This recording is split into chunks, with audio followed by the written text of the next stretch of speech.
De jeunes Ivoiriens non affiliés aux partis politiques expérimentent un nouveau système d'électeurs, dit électeurs libres à tous les scrutins électoraux en Côte d'Ivoire. Réunis au sein d'un réseau, ils veulent contribuer à l'intéressement des populations quant à une participation massive aux scrutins électoraux. Par ce système, ils attendent contribuer au renforcement du processus démocratique et électoral. Pour eux, ce système vise le respect des engagements pris par des candidats lors de leur campagne électorale. Depuis un moment, nous avons donc un taux de participation qui baisse de façon considérable. Donc on s'est dit pour nous, électeurs ivoiriens, il était important et capital de contribuer à notre niveau à rehausser ce taux de participation-là.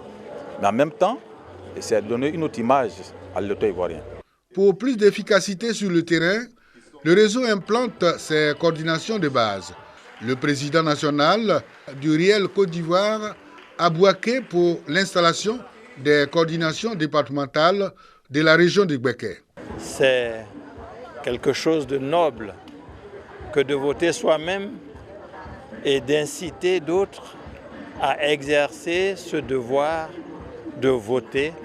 Notre souhait, c'est que la Côte d'Ivoire soit toujours plus belle, plus forte et nous ressemble à tous parce que c'est comme ça et seulement comme ça que s'installe définitivement la paix. Parrain de la cérémonie, Jean-Claude Kouassi, ministre-gouverneur du district autonome de la vallée du Bandama, félicite les initiatives des membres fondateurs du réseau. Pour Jean-Claude Kouassi, les activités de cette structure s'inscrivent dans la droite ligne des actions de développement local.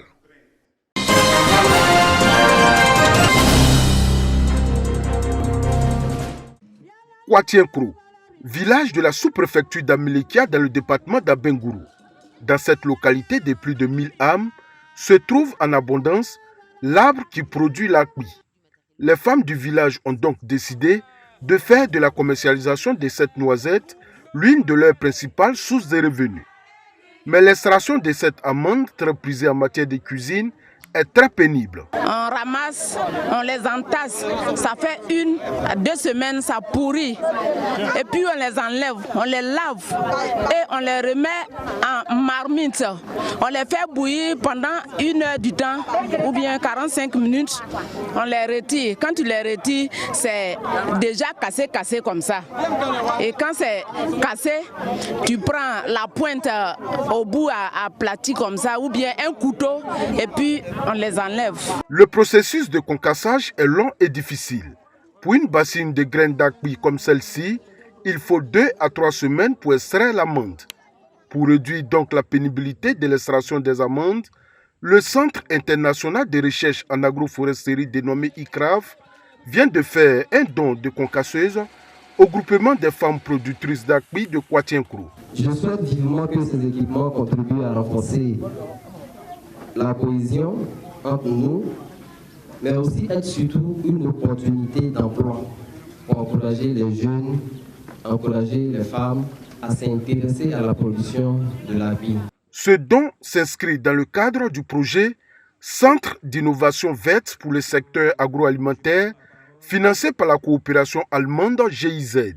Cette journée marque la mise en place d'un matériel de travail qui va permettre donc d'améliorer le revenu de nos braves producteurs et productrices. Ceci est l'aboutissement d'une vision commune du projet. Outre son utilisation comme arôme en cuisine, l'akbi est aussi utilisé dans le domaine médical.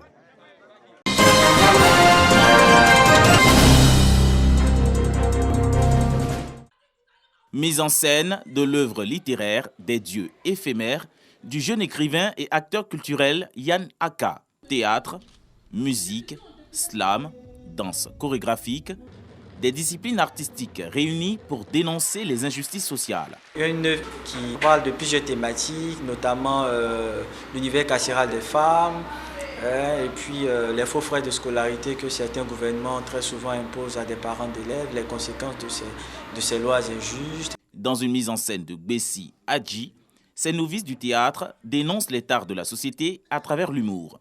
Le public ne boude pas son plaisir. Rire, joie, gaieté, applaudissements. Monsieur le ministre de l'Éducation populaire, je suis au Caravou, monsieur le ministre.